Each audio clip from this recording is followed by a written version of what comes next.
on the phone. Yo, what up, though? Real Guido here, motherfuckers, and I'm here on Real Talk Radio today because we are going to be having soon a certain someone call in that used to work for Psychopathic Records. Now, there's been all this talk if what Isham has ever said about Psy ever been true or not. There's been a lot of talk about that shit. And why not ask one of the people that was recently working for them? Maybe not necessarily, like, huge on the music side of Psychopathic Records, but on the radio side. We're supposed to be having Sasha Doll and Bam Bam call in. Waiting for them to call on in right now, but don't see them yet. Well, that being said, I'm going to let Dominic on. What up, everyone? How's everyone doing tonight? Looking tired. Alright. Yeah. So, fucking Sasha Doll and Bam Bam. Ooh, this is going to be interesting. You know what? Sasha Doll, she got screwed over from Psychopathic, apparently money-wise as well, along with Dylan, from what Bam has been telling me. Oh. Which is no fucking surprise, but still. Yeah, I was about to say that. There is no surprise. But it's Psychopathic. But the radio, I never listened to the radio show, did you?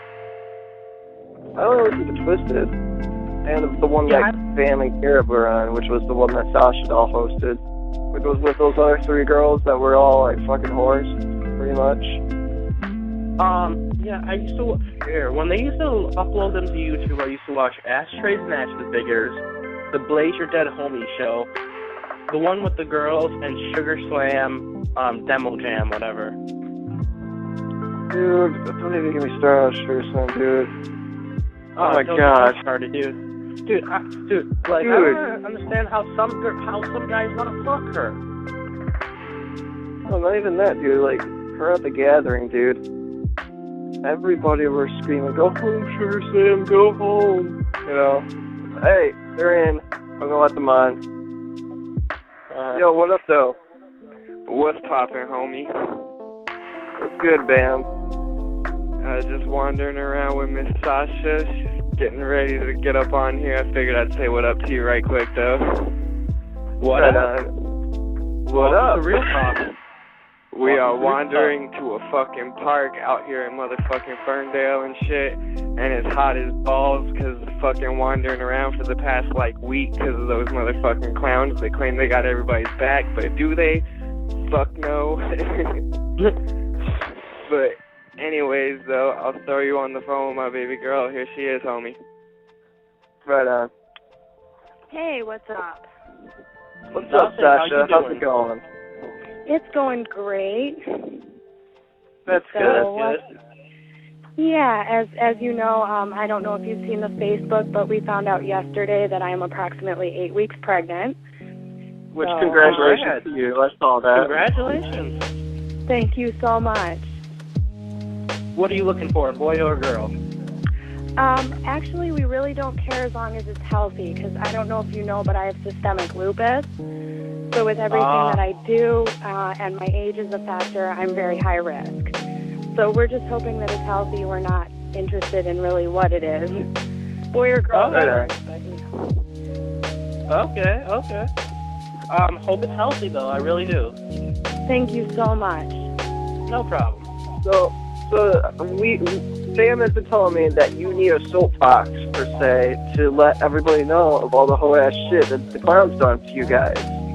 Well, let me start with the worst whole with that ass being shit. said, you know, go ahead, just shoot on out, you know, just tell us everything, you know. Well, in the past year, since working for those so-called people that have people's backs, first of all, I was never paid a dime. I've watched my friends at the label Twisted, Boondocks, ABK, Blaze, all of them. I've watched everybody get fucked over to the point where we all have FBI files, and I've been kicked out of 4 homes. My own mother has been followed. I've been followed. We were stopped by the cops the other night, detained for almost 2 hours because I have a flawless record, except for that I worked for them. So the police were very interested in my time at Psychopathic, and they were very interested in where we were going, what we were doing.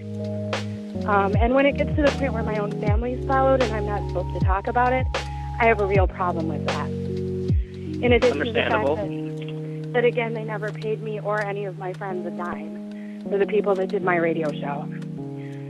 So, that's the other thing that I want to say. Your radio show, I literally felt sorry for you, having those other bimbos on the show. Yeah, it's really sad because they had originally given me full creative control, and as Dylan said on your show, the way that they pass around responsibility and just take it from one person that knows what they're doing, like Dylan, and then they gave it to Corp. Corp is the last person that should have run a radio show. And I mean, as a person, I love the guy dearly, but he has no business sense. So, the things that they were doing, and then they would give me a set date to do a show, and I would put it all over the place and promote it. And then they'd go changing dates on me, and I lost my guests. I mean, I had some big names. At one point, I had the creators of Venture Brothers that wanted to come on to the show from Adult Swim. I had different people like that, and with the way that they were screwing me over, I couldn't do that, and then I was blamed for it. And then that would be their reason for not paying me. Now, technically, I'm still under contract, so I'm risking being sued for this, and that's how much I don't care. Joe can sit there and wear his Fuji and buy his illegal Vicodin and have underage girls in the office all day, but God forbid I talk about him being a piece of shit, because he really is. He's lost sight of the dream he wanted to create. And again, like Dylan said, you can't claim scrub life if you haven't gotten a food stamp in 15 years. Very true. The guy really doesn't know what it's like to struggle anymore, and he forgets that the rest of us do. Yeah. And I don't know if Boondocks, if you've ever talked to him, but the poor guy, he's actually a very good friend of mine. In fact, I want to give out a shout out to his mom, Diane. Thank you. She was the first one to congratulate us. But poor Docs, he was sitting there paying for his own beats and paying for his studio time, and in the middle of them promoting Desktop, he was supposed to have studio time, and every time he tried to get into the studio, they were always busy, and then they wouldn't let him into the studio, and then that became his issue, and I can't go too into that. But then they turned around and tried to get him for breach of contract on that, and that's what they do to people. And Boondocks was like I'm not in all to country and stuff like that, but Boondocks, I love the Crimson Creek album. The Untold, Unwritten song is one of my favorite songs. Oh yeah, that's a beautiful one. Yeah. You know, and it's just so sad what they did to him, and that's another thing that most people don't realize. The reason they're so nasty toward Docs is they tried to make a joke out of him originally. You know, you hear songs like Chicken Hunting, and they're talking about piggy pie and rednecks and how they hate him, and then they throw Docs on stage because they're trying to get people to hate him as part of their routine, and then when people loved him, they were all upset about it. Well, yeah, I mean, he has real talent. What do you expect? Yeah, exactly. I remember I was wearing a Hatchet Man on the train, and it was the Boondocks charm that I got off, Amazon, I think. And the guy's like, Boondocks is real talent, but don't you see the hypocritical part in that fucking with signing him? And at the time, I wasn't really thinking about it. I'm like, what do you mean hypocritical? He's like, okay, don't you remember Chicken Hunter? I'm like, yeah, one of my favorite songs. He's like, look at that song and think about it. Why would they sign Docs? It's the same thing with Hobson and signing a bunch of weed smokers. Well, exactly. Well, Dominic, how I see it is basically the clowns are trying to get all the money. That's how I see it, right? They signed Boondocks, and then after they said fuck rednecks, fuck the South, for so long, I see it that they signed Boondocks to basically put a Band-Aid over that wound of fuck rednecks and fuck the South, so then they can gain more fans from the South and more money onto ICP. That's how I see it. I see it as a ploy, just like how they have Twisted doing weed smoking theme songs, when all actuality they can make actual good deep music like Abominations is. Yeah, exactly. To me it feels like they're hindering all the other talent, and they just want to be number one on their label. But all actuality, never come into the studio. It's always all of us in the studio. And if you want to talk about a major sellout, a few years ago, MTV wanted to host The Gathering, And Violent J said, well, when you can pay us a couple $1 million, you can come cover it. Well, guess who's covering the gathering this year? And at the risk again of being sued, MTV is covering us like we're fucking spring breakers. So, you know, at that point, what are you trying to pull here? You're doing Tosh.0 appearances. You're letting everybody use the rights to your face paint. You're trying to pad your pockets because you know you're going down. And to take the focus off of him and other people that he has close to him, not the artist, but he and his crew, doing illegal activities, they sued the FBI. So what now? All the Juggalos and the staff get the heat. And what did he think was going to happen? Yeah. The other thing before the FBI file became into existence, they've done so much shit with I'm not really bitching, I'm just, you know, showing my observation, you know, is that they did so much shit with psychopathic ridos, you know, and they promoted that really, really big. Like, I believe it was, the year before the whole FBI thing came involved. They did that. They did, like, three albums within 1 year or so? Or 2 albums, was it? In 1 year of the Psychopathic Riders? And that was...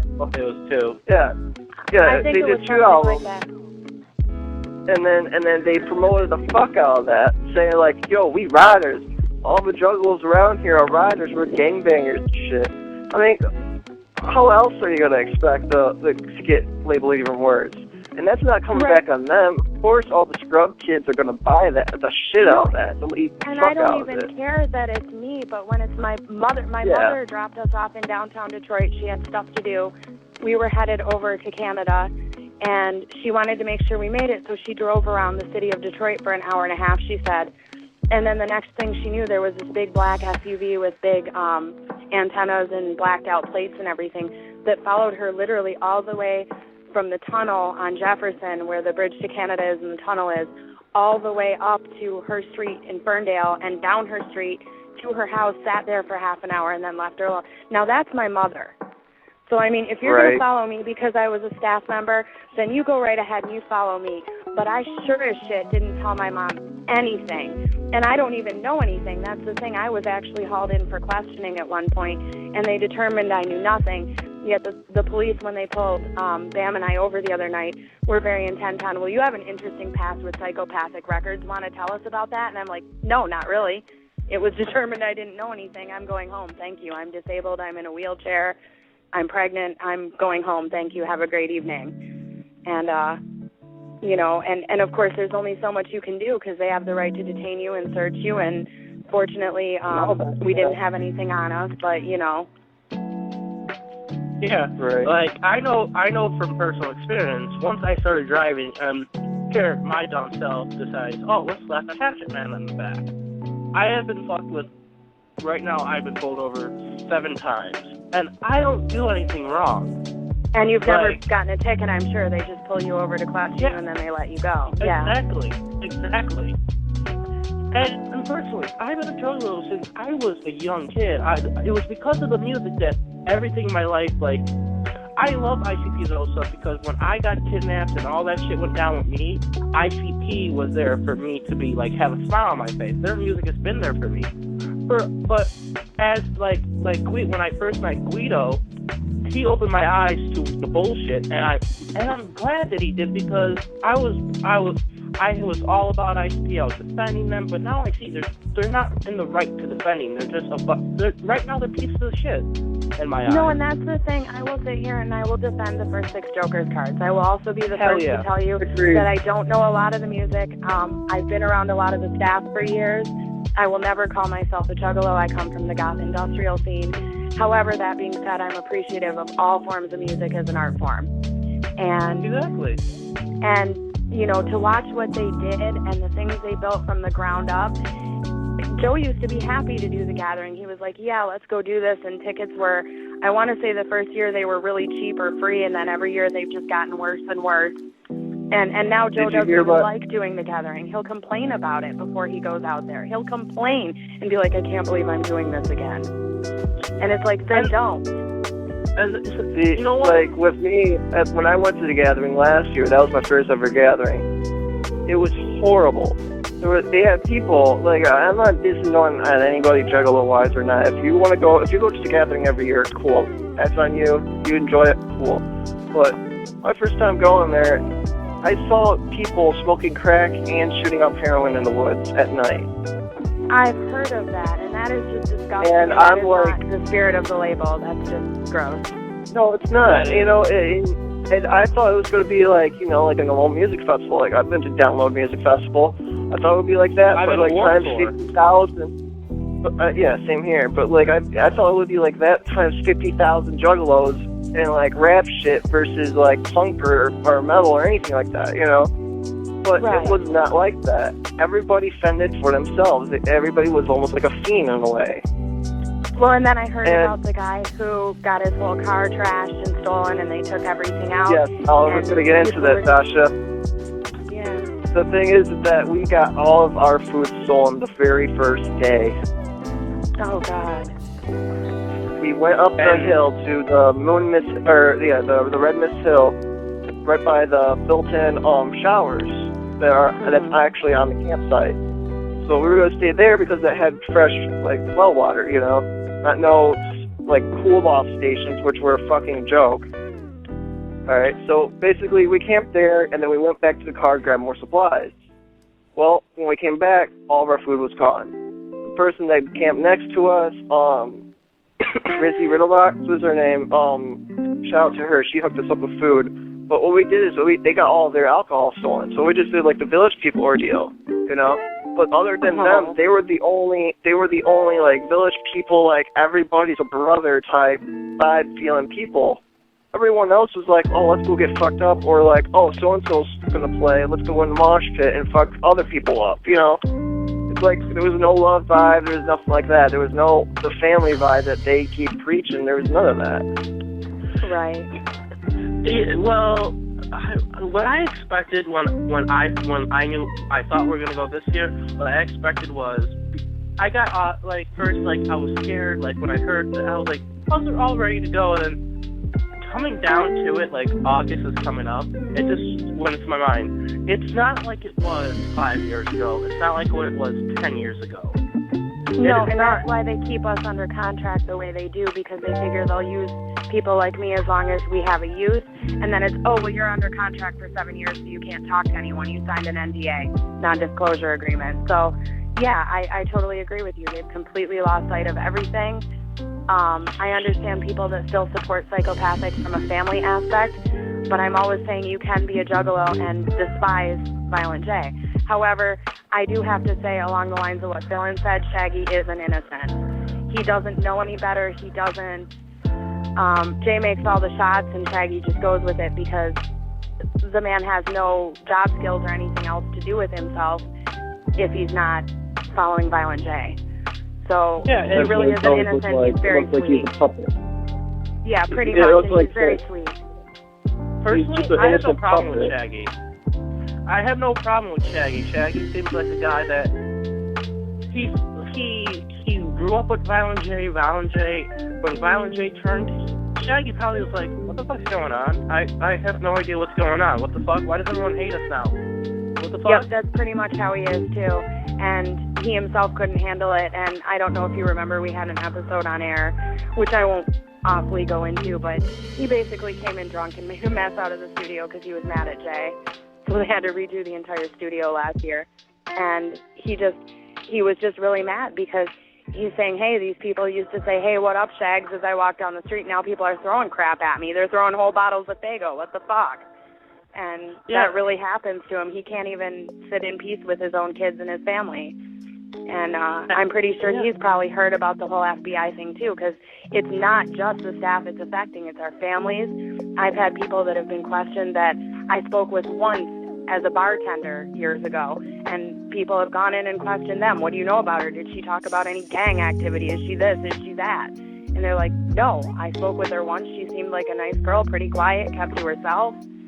You know, and it's not just me. It's everybody around me that I've ever had dealings with that's now put in this position, and that really pisses me off. Yeah.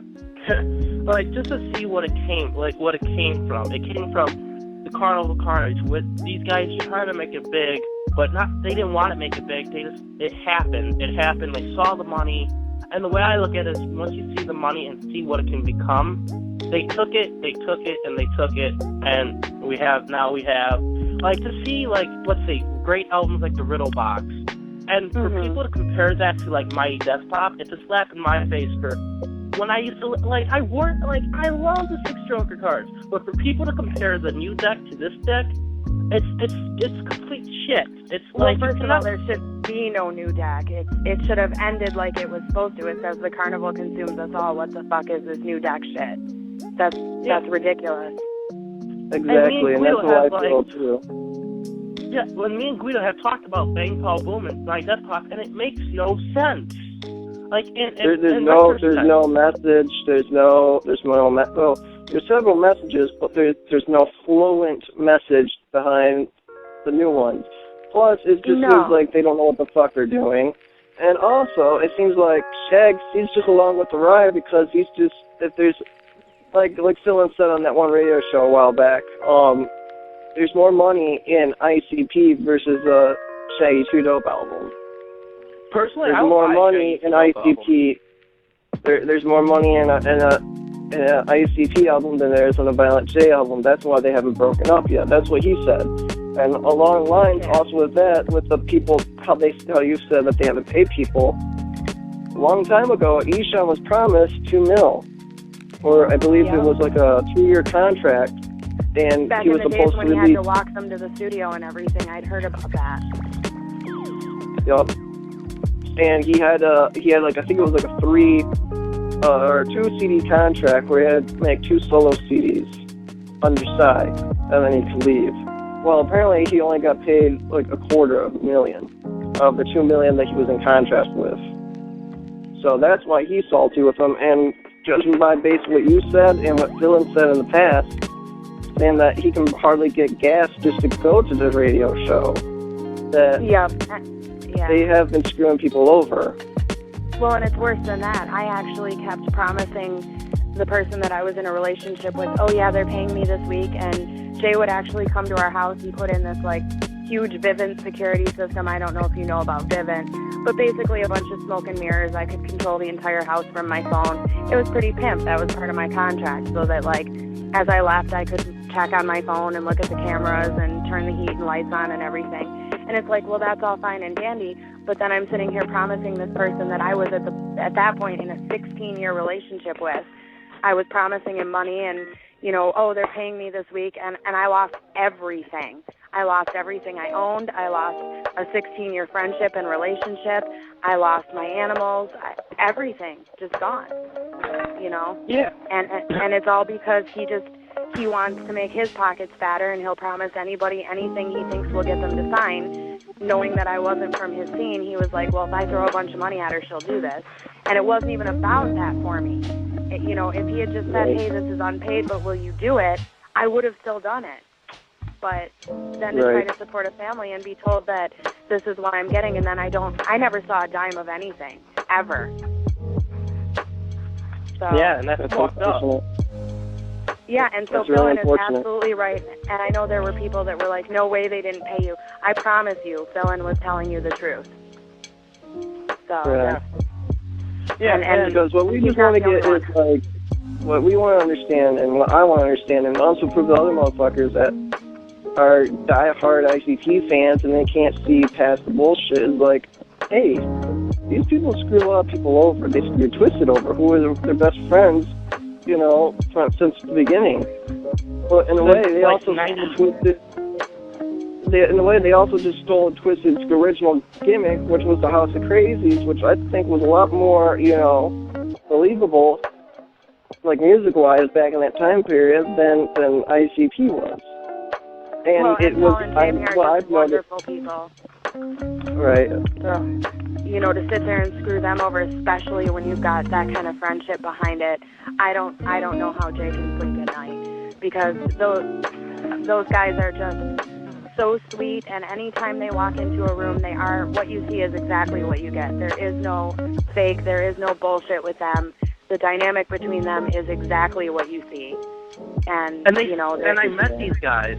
They're way nicer than, like you see in videos, like they're cracking jokes. That's exactly what they are. They're not just cracking jokes on camera. they do it.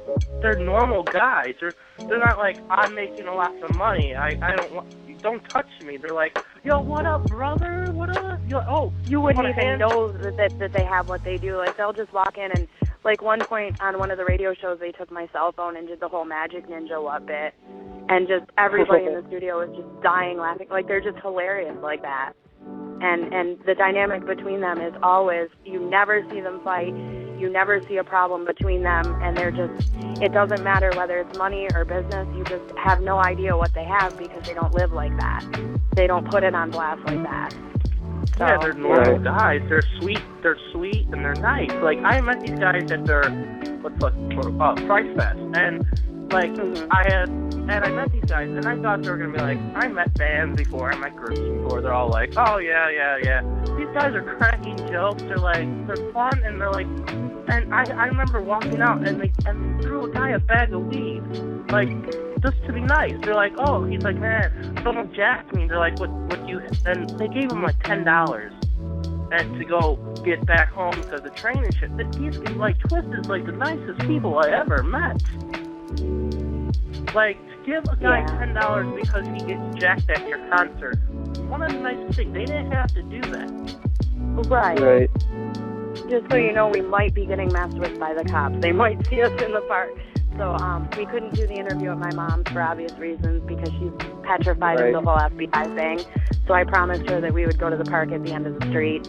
So just so you know, this might happen because this happens to me on almost a daily basis now. Yeah. So, like...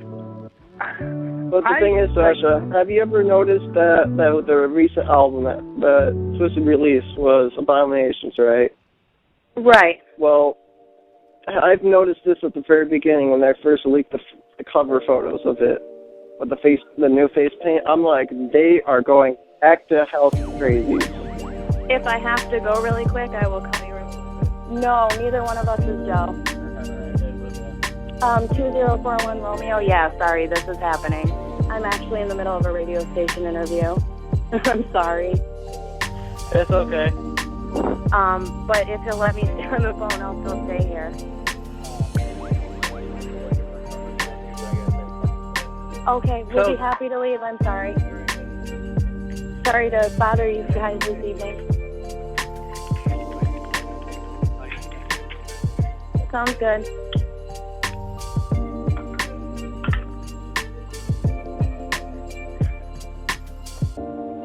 Like I was saying, Sasha, like their newest gimmick or face paint is House of Crazies, which makes me believe, and I was on their cover, you know. Right. And I thought that they were going to go back to the roots, like with that whole acid rap style beats and shit that a bunch of people who are old school Juggalos fucking still love.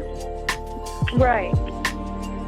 But then they did that. They didn't really do that. They did real music, though. You know, they didn't do that. I'm a weed smoker. Yeah, you know, like they used to when they first started off. Like, I love their new, like, I want to buy their new album, but money and shit, but, like, I heard the new songs, and they're, personally, like, I know people have been bitching about Jamie's new voice, Madrox, and his all, like, fast rapping, but I have no complaints with it. It sounds new, it sounds fresher. He's trying something new. Yeah, see, I love that. Like, it's always better for an artist to branch off and do different things that they wouldn't normally do. And even if you just look at it as a concept album, it's still a part of the story. Yeah. Right. It's the same thing that Marilyn Manson did with Mechanical Animals. And, you know, I can't necessarily look at it as a Marilyn Manson album, but it's still a great piece of work. Yeah, and for it to be on Psychopathic Records and how they been fucking over people's albums. Like, I have noticed, like if you look at Boondocks, his third album, no offense to Docs, no offense to Boondocks, that album was, in my mind, a bad album. That's because Jay went through, and after Docs was finished with it, Jay went and played with it. He was mad that Docs was doing so well. He always wanted Docs to be a joke, and when Docs broke out of that, he got mad, and he went and played with his entire album. And put extra vocals on it, rearranged songs, took out some of the ones that Docs wanted, and put in ones that shouldn't have made the cut. And that whole album was Jay's fault. Yeah. So, and I know Also, Doc that feels was- bad about it. He's like, this is second-rate crap, and I know it. So Yeah. he'll be Damn. the first to tell you. Well, Sasha, you do know about the gang rags ordeal, right? No, I don't know the full story behind that. Well, apparently the deluxe version that's out there nowadays that you could only buy at shows and or on eBay, right? The deluxe version that has all different songs, but it's called Gang Rags Deluxe, whatever the fuck, Popoporium, whatever the fuck you want to call it. Right. It has that, and it has that name on it, and that was the one that had J10 song on it, but they just took that song out. Well, apparently, whenever the song with J10 was on, they took that song out. Violent J, or Joe Bruce, scrapped the whole entire album, made him rewrite one which had the Gang Rags, which was sold with the CDs. Which also is another reason why we got hurt so bad, like fan base-wise, the Juggalos-wise, got hurt so bad because they sell bandanas with their fucking CDs. Really? Well, yes. Like, what do you think is going to happen when you put out 4 different colors of bandanas or 5 different, or whatever you did, and you put gang rags right on the bandanas? What do you think is going to happen to us? And he didn't realize, again, he didn't just hurt the fans, he hurt everybody but himself with that, because he just throws money at it and it goes away and nobody cares, and the rest of us are left to suffer and pick up the pieces. I have a mom that when we came into town wouldn't even let us sleep in her house because she's terrified of this FBI thing. We had to sleep in the backyard in a tent with no running water, no nothing. And she's like, this isn't against you. And she didn't know I was pregnant at the time, to her defense. But, to sit there and she's like, well, you can't be in the house when I'm gone because I just don't want anyone questioning me again. And, my mom, she was the head of Detroit Special Ed for years. She's a great woman. And to sit here and have to not be in my own mother's house because Joe thought it was cool to sue the FBI. And it's just, I am so angry about that. Forget the not being paid. Forget what he's done to my friends. The fact that they're not fucking with my family. That's the very core of what Psychopathic's supposed to be as a family. And now you're fucking with mine. Exactly. Yeah. And with the whole suing FBI thing, I think that with the whole suing FBI thing was a blessing and yet also a curse. A curse for some Juggalos in different states, because some like, I live in Grand Rapids, Michigan, on the whole entire west side of Michigan. Over here, it's a lot better than in Detroit or Chicago. We actually have a beach house in Grand Haven, so I know right where you're at. Right on. So you know where I'm at. You know how the fucking cops are over here. They barely ever mess with you at all. And they're like summer partiers. Go ahead, yeah.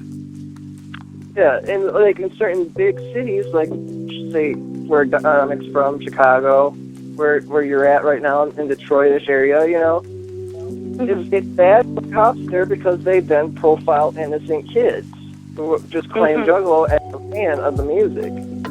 They're not. And they look at them and they go, "What's this green flag out your back pocket that says gang rags on it?" So it goes back to that. Exactly, and then you get a gang profile. Yeah, I remember making a YouTube video. Remember my YouTube video, Lucas, about protesting against gang rags and stop? I told everyone to stop wearing them. Yep. It's just gonna add to it. And I got so much hate on that one video. It's like I was making a good point. Like, right. Yeah. I'll have to go back and look that up because that sounds like a really good thing to do. Yeah, but I remember I saw this picture on Facebook that got me going. It was like a guy wearing the gang rag and throwing up the hand sign. I'm like, I hit my forehead. I'm like, really? Are you fucking stupid? It's a fucking album. They do not mean you to throw up the gang sign. It's an album, please. And the worst is when, and I don't know the different colors and things like that, but I know there was one picture circulating where the different kids wearing the different colors were throwing up their correct gang signs for the colors. And it's like, exactly. Really? You're going to either get yourself killed or get all of us profiled or both. Come on now.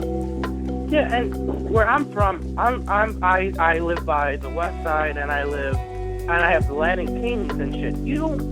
You have a bunch of white kids running around throwing up gang signs. That's in neighborhoods where they're going to get themselves killed. It's not even just about getting us profiled. It's people getting hurt over that. Yeah. And exactly. I have to wonder why point. would relate to that. Now, I don't know Chris very well. I know he likes to kill zombies and stuff like that in video games, but I don't know him really well. But you have to wonder, what the hell was this guy thinking?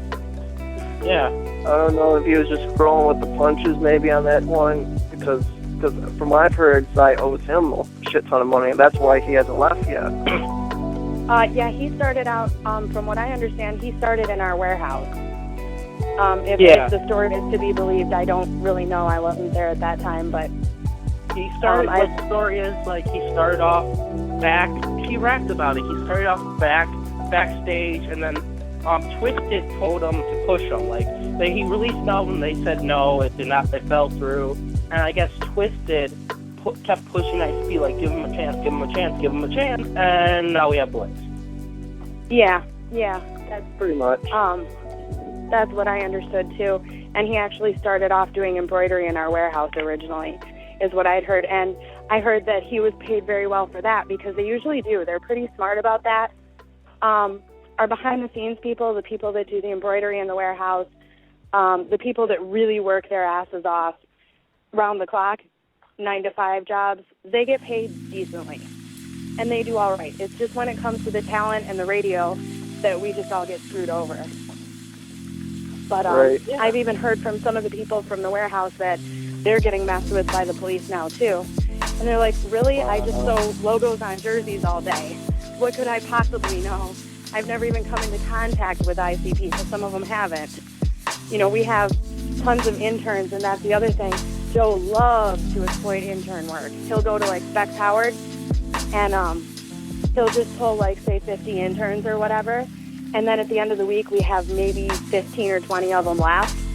And he just goes through the office and fires them. Like, that's his favorite thing to do. He just comes through and he goes, you're fired, fuck you, get out, get out, get out. And then if you happen to be in his way, you don't have a job for no good reason. So he loves to do that. And then these poor kids don't see a dime of it. And they have to go back to school and say, I failed. And is that right? No. These are kids. No, you need internships. You need the hours of internship to graduate. And so then when they get fired, they fail their classes. And it's like, that's not right either. Just because you were having a bad day and didn't have enough fucking Vicodin, you're going to go through and fucking fire everybody? Fuck you. Yeah. Fuck. Like, I've just had it with that man. I hope somebody does leave him alone with his motherfucking money, because it needs to be now. Yeah.